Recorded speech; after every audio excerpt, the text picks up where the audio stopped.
so fast, I was like, oh wait, I don't got a sermon yet. And he said, how long do you think it'll take you? And I was like, and I waited for him to say, how about Fourth Sabbath? And I was like, that sounds good enough. So, I just been thinking all January of a good sermon to give to everyone. And I don't look at the news and stuff that much because whenever you do, you never see anything good. It's always wars or talk of wars or people killing each other or explosions at airports and someone dying. It's just all badness and stuff like that. And then you always you always hope that something's going to be like in the movies. You know, it's all the rage these days. The action movies are not about cops being not going by the book and stuff like that. It's all superheroes and stuff like that. And sometimes you wish that some hero would come and just stop all the violence. That maybe someone will stand up and just be like, you know, maybe if we stand together and stop spreading apart, maybe we can, you know, do something. And that's the sermon I wanted to go over because we all know about heroes, and sometimes we forget about the heroes from the Bible. So I want to start with my favorite one, and everyone knows him. He was not the best king when he grew up, but we all know him when he beat Goliath, and that's David. So I want to go to 1 Samuel 17, chapter 17.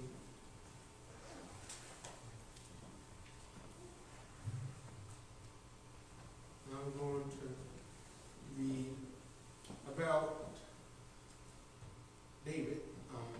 Now the Philistines gathered together their armies to battle and were gathered together at Shokoth, which belongeth to Judah, and pitched between Sokoth and Athakah in Ephraim. And Saul and the men of Israel were gathered together and pitched by the valley of Eli, and set the battles in array against the Philistines. And the Philistines stood on a mountain on one side, and Israel stood on a mountain on the other side, and there were a valley between them. So just imagine this was a mountain, and this was a mountain, and that's the valley right there. Now it's probably a bit far apart, but you know, they just look at each other, waiting. And just imagine the Philistines over there on their mountain just saying, come on. The Israelites are like, and they just, come on. They want to see their God's people, and the Philistines are like, if you have such a powerful God, then why are you shaking your boots and hiding in your campsite? And then they waited. And the Israelites just didn't want to go, not even with their king there. Imagine being a soldier, and not even your king wants to go down in battle. Not even he wants to lead the charge. Even he's just in his tent, probably having almost a stroke, just not knowing what to do.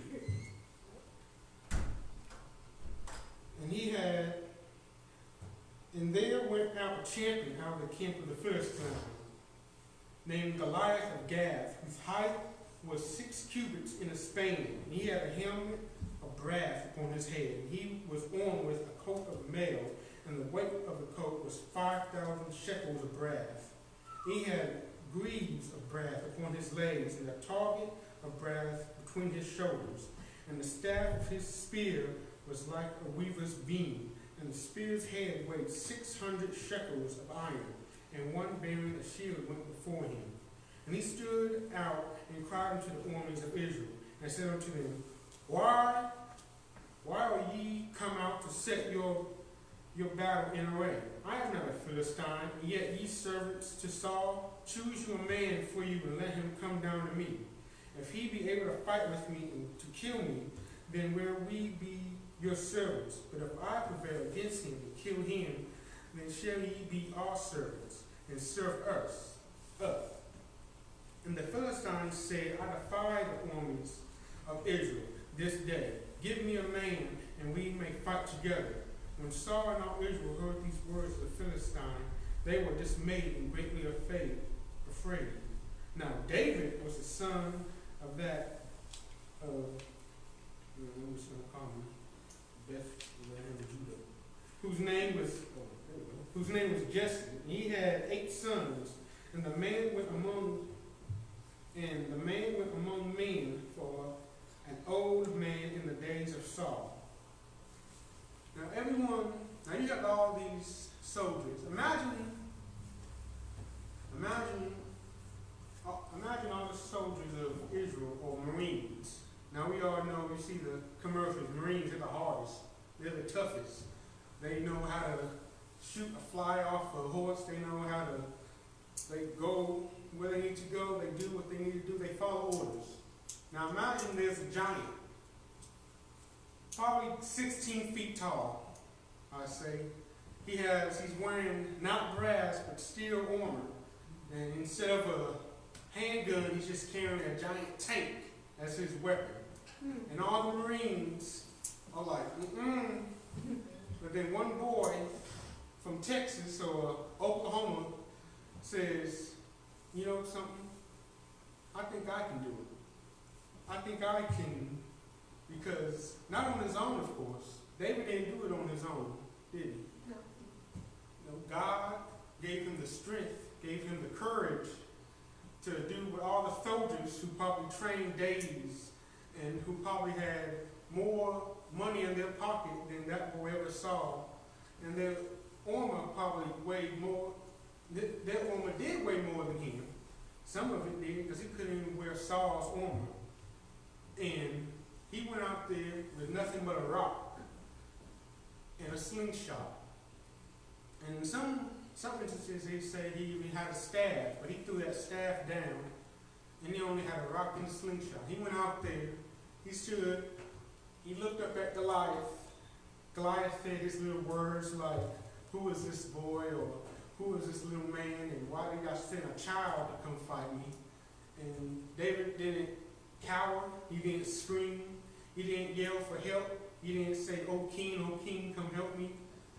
He knew it was just like, he did automatically, like God just told him in his head, put the rock in the slingshot, and he did. Start twirling it, and he did. And then when it was time, and then Goliath fell down. He didn't say nothing bad to Goliath. He didn't cuss Goliath out or nothing. He just did what God told him to do. And then it happened. And Goliath, all the Philistines were like, oh, he beat the giant, he beat the giant. And they couldn't believe it. Now, from the Philistine point of view, they thought that, whoa, if this boy can defeat our giant, and just imagine what the soldiers and the king can do. But we all know the truth. The soldiers couldn't beat Goliath by themselves. King Saul probably couldn't even beat him. He would have probably slaughtered King Saul. It was God who gave David the strength. God who gave David the courage. God that showed that you don't need a sword or a spear. I can just do it with a pebble, a rock that you got from a stream. He didn't even have to use the 306. He just had to use one. And sometimes we forget. Sometimes we have our own Goliath. And sometimes we think we need some giant weapon to defeat our Goliath. It's either, power. It could be painkillers. It could be drugs. It could be, oh, I need this handgun under my bed because I don't trust the neighbors across the street. And sometimes we never think that if we let God take us over and just guide us like he guided David, that maybe we can, our slingshot, and our stone, there won't be no, weapon. It could be the Bible. It could be our words to calm someone down. And that's why I'm going to go to the next hero in the Bible, in Genesis 39, chapter 39. We're going to look at probably, now David showed us courage and bravery and to let God guide us. We're going to go to Joseph, because he showed us all one thing that we all need to learn, big, small, young, and old, and that's forgiveness. Because if we don't learn about forgiveness, then there's no helping us sometimes. No, not sometimes, all the time. Because if you don't show forgiveness to someone else, they're not going to show forgiveness to you. If you let that rage and that hate always build up inside of you and let it affect your mind, you're never going to be like, oh, maybe I should, I'm sorry, or, just be like, there's a saying that always says, I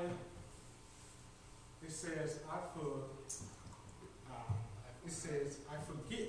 I won't forget. Or, no, I'm sorry. It says, I won't forget. No, wait. It says, I forget, but I won't forgive. Or something like that. And I saw it on a little Twitter thing. It said, I won't forget. No, it says, I'll forget, but I won't forgive. And then the person said, so that means if you read that a couple of times, I'll forget, but I won't forgive.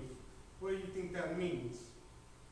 That means you're just going to be upset at nobody because you already forgot their name, but you're still going to never forgive them. So that's mean you're just going to be angry at nobody. So, but I'm going to read in Genesis 39. And Joseph was brought down to Egypt in Potiphar, an officer of Pharaoh, captain of the guard, Egyptian, bought him of the hands of the Israelites, which had brought him down hither.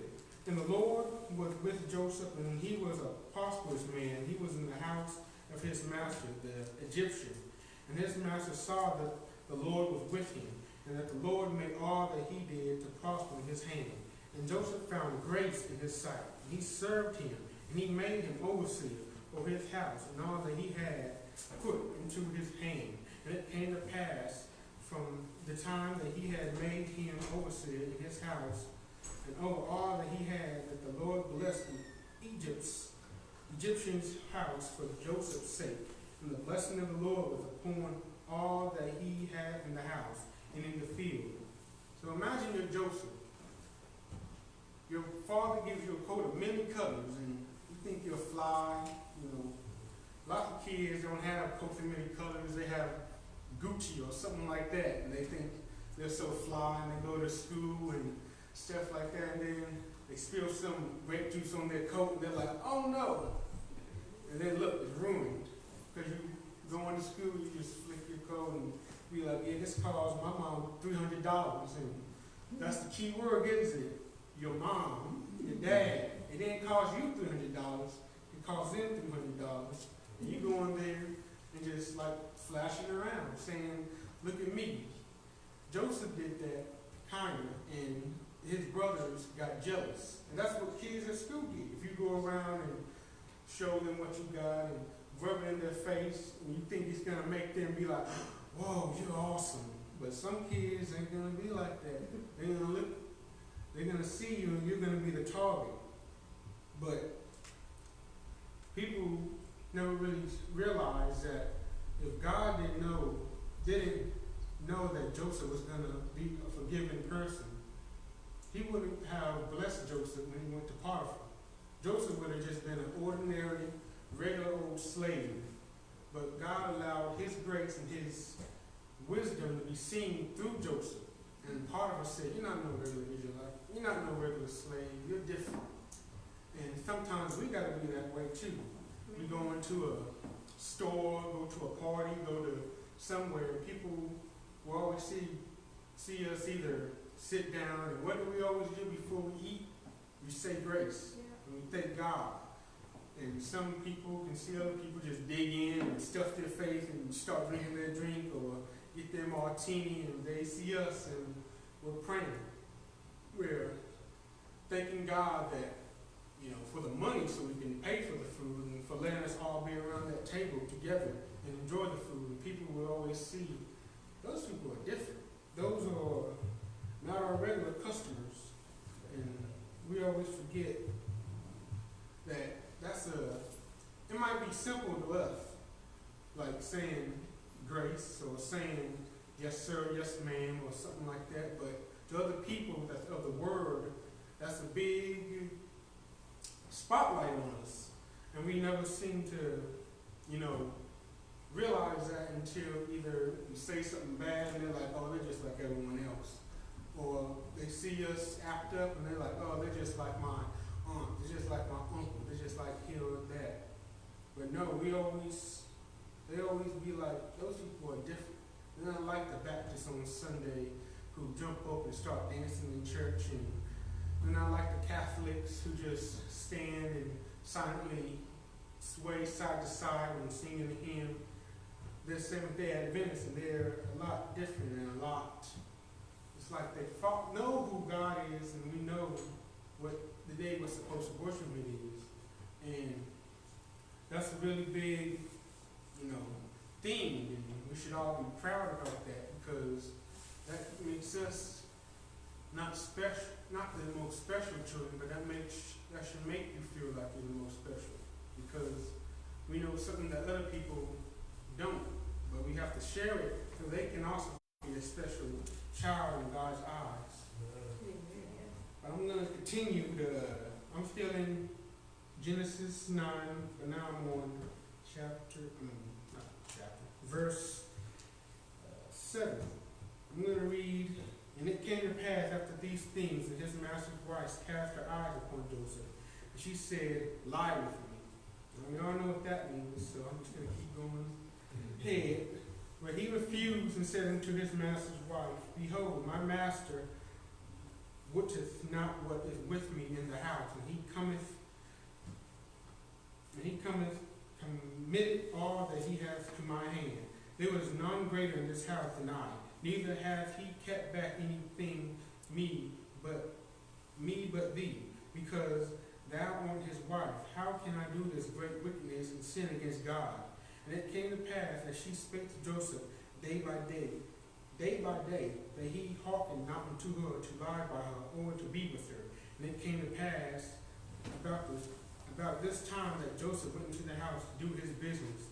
There was none of the men of the house there within. And she caught him by his garment, saying, lie with me. And he left his garment in her hand, and fled, and got him out. And it came to pass, when she saw that he had left his garment in her hand, and was fled first, that she called unto the men of the house, and spake unto them, saying, see, he hath brought in an Hebrew unto us to mock us. He came in unto me to lie with me, and I cried with a loud voice. Now we all have that type of obstacle in our life, be it a friend, a family member.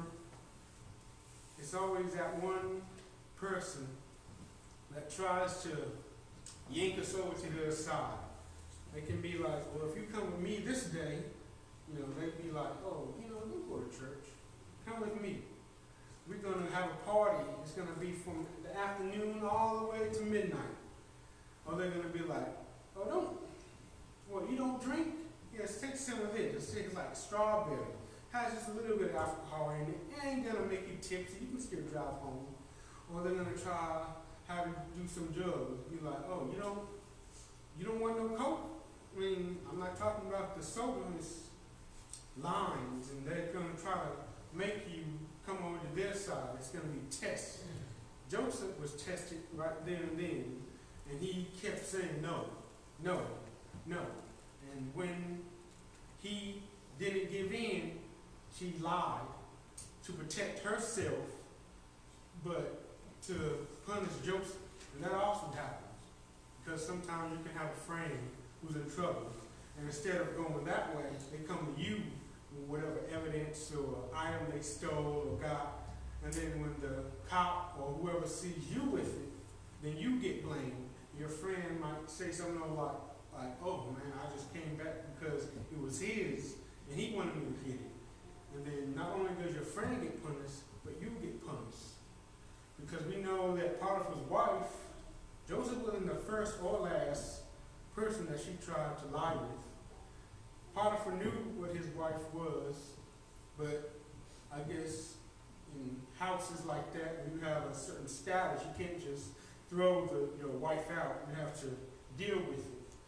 You can't do, like lots of people, unfaithful marriages and politics and stuff, they just still stick with their husband or their wife because divorcing them or dumping them, that makes them look bad. And they worry about themselves and just whoever suffers or whoever gets tangled up with their mess, and they're just a victim. And either they help them or they don't. But speaking about help, I'm going to go over to my third hero of the Bible, and that'll be, we all know, every child here knows about this one, because every child here loves to raise their voices. So we're going over to Joshua,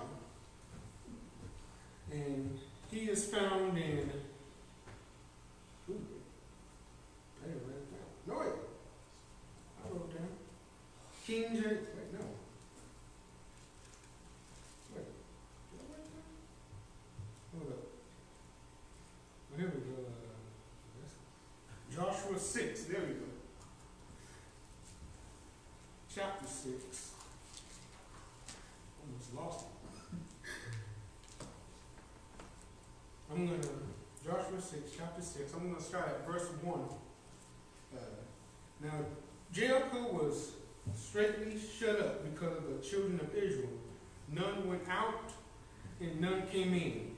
And the Lord said unto Joshua, See, I have given into thine hand Jericho, and the king thereof, and the mighty men of valor. And ye shall compass the city, all ye men of war, and go round about the city once. Thou shalt do 6 days.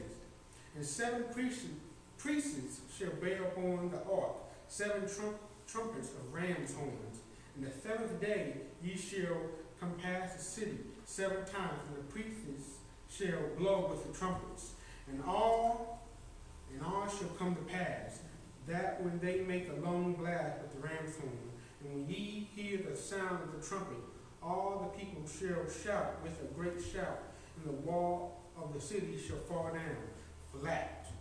And the people shall ascend up, every man straight before him. And Joshua, the son of Nun, called the priests, and said unto them, Take up the ark of the covenant, and let 7 priests bear 7 trumpets of ram's horns before the ark of the Lord. And he said unto the people, Pass on, and come past the city, and let him that is on pass on before the ark of the Lord. And it came to pass, when Joshua had spoken unto the people, that the 7 priests bearing the 7 trumpets of ram's horns passed from before the Lord, and blew with the trumpets, and the ark of the covenant of the Lord followed them. Now we know that Joshua, he was after Moses, and Joshua doubted a little before when Moses ascended and got the 10 commandments, because like everyone, he's human. He didn't fully understand God's plan. But you see right here that he did understand God's plan. On those 6 days, did any Israelite say a word? They whispered, they moaned, that they stuttered, that they breathed. I mean, they breathed because they had to, but I mean, they, disobeyed. No, because they learned when they were with Moses, when they all disobeyed, when they made that cattle, they knew what Moses had to do. And he had to destroy the word of God. And he had to go back up to the mountain because they were impatient, because they thought they knew best. And sometimes that is us. We think we know best, and sometimes we think we can do better than God can do. Maybe God's not fast enough to us. So we're like, well, if God's not fast, I'm just going to go over there to Trump. He'll give me what I want. If God's not fast, I'm going to go over there and get on Tinder. I can find my own wife. if God's not fast, then I can, go to a bank and steal some money because this job ain't doing what I want. That's what the Israelites did. They said, well, God's not fast with those, whatever he's doing up there. Let's just make our own idol and praise it. Maybe it'll deliver us. Maybe it'll give us food. Maybe it'll give us shelter. But they just wasted what they had because they made the golden calf and they made it. And I think they wasted all their own possessions making that calf. Because when you think about it, where else would they have gotten the gold? Where else would they have gotten the means to make a golden calf about yay high? They had to either melt down their own possessions just to make a possession. And that was an entire camp. So instead of being thankful that they had something, it was like, let's all push what we got from Egypt or whatever heirloom we got from our family and just make this calf. And not God's image, but in an animal's image. And we see that Joshua and the Israelites, they learned their lesson from being out in the desert. They're like, if we follow God's rules, if we follow his law, then we know we can get from here to there. So, they did 1 day, they did 2 days, 3 days, and all the way to the 7th day. And that 7th day, Joshua already knew the rule. He said, okay, we're going to scream, y'all going to play the trumpets, and everyone is going to shout, and those walls are coming down. Now, when you think about, if we all went outside right now, turned around, looked at a building, and just all screamed, it ain't going to come down. I mean, you'll probably see some people passing by looking out their window, looking at us, screaming at the building like, what are those people doing? But God, he gave the Israelites and Joshua all something. He gave them a power. And that power, they got that power because they trusted in God. And that power was so strong, so mighty, it knocked down walls. Walls that were probably higher than Fort Knox. Walls that were stronger than steel. It knocked down buildings. It destroyed everything that those people built. And all that those people did just had to open their mouth and shout. They didn't sling no arrow. They didn't throw no rock. They didn't pick up anything. They didn't punch it. They just shouted. But they didn't regular shout. It was no anger. It was no resentment. It was no violence. They shouted because God told them to. They shouted because they knew that they trusted in God. They learned their lesson from the desert. They learned their lesson about the cattle.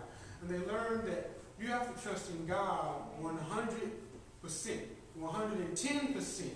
And whatever happens, it's going to happen because he said it's going to happen.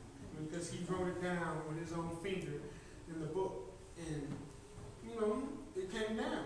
Now, just imagine you being a soldier of Jericho, and everything just goes down. It's just like, oh, well, we give up, because that's all they could do. They saw these people with no weapons, just a shout, and everything just went down in front of them. And sometimes we only got to remember to give God that 110%, that he's going to get us through whatever. Because I want to be truthful. I was not 100% there when I did my driver's test. But God, he looked at me and he was 110% there with me. Even if I was 50% there. He knew I needed my license. He knew that me and Cameron ain't going to be wild with our license. We ain't going to go to no clubs. We ain't going to go drink and drive. We ain't going to look at a cop and do donuts around a cop. He knew that we need this because we're grown men, and he knows that with this driver's license, we can keep going forward. Because in this day and age, you need a car to keep going forward. We live in the country. We don't live in no city, so we can't take no bus right here in Haskell. We can't go to Pop Harniums from Burley's in a bus or anything. It's a need, and he sees that we have a need, and he You know, we just need to always just be like, we just need to stop ourselves and be like, I can do this because I know even if the word's not with me, then God is with me. But I had one more hero, but I talked for long enough. But I can just tell y'all a little bit about him because the last hero I was going to tell y'all about is Gideon. And we all know about Gideon. He ain't the most famous hero, but he's still mighty in his own way because he had all these men around him. But God said, no, you just need 300. You don't need no weapons either. That's something, isn't it? Each time God's people, or each time we are against something, God always either says, you don't need that many, or you don't need weapons. Just trust me. And sometimes you might be a little rebellious and be like, well, why? But they have all that, and I have all this. And sometimes it's just like, we just need to, you know, just be like, sometimes you just have to, what's the saying, if you don't have nothing nice to say, don't say it at all. And sometimes you just have to do that, just zip on them out and be like, before you even get booked out, you just need to just let him tell you what you need to do. And that's just what I thought everyone needed today. Because we always see the news and we see the world and it's like it's crumbling down. Disasters here, destruction there, the talk of another war over here. And we just need to remember that, you know, we can be heroes too. Because God can give us what He gave peaceful people. He can give us courage. He can give us forgiveness. He can give us a voice. And He can just say that you don't need that many because I can just give you as much as you need.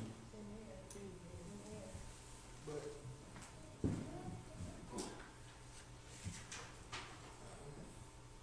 now we're going to go to our closing hymn, Trust and Obey. And that goes really good with my sermon today because we do need to trust and obey.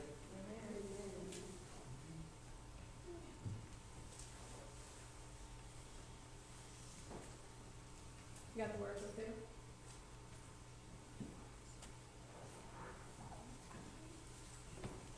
Let us all stand.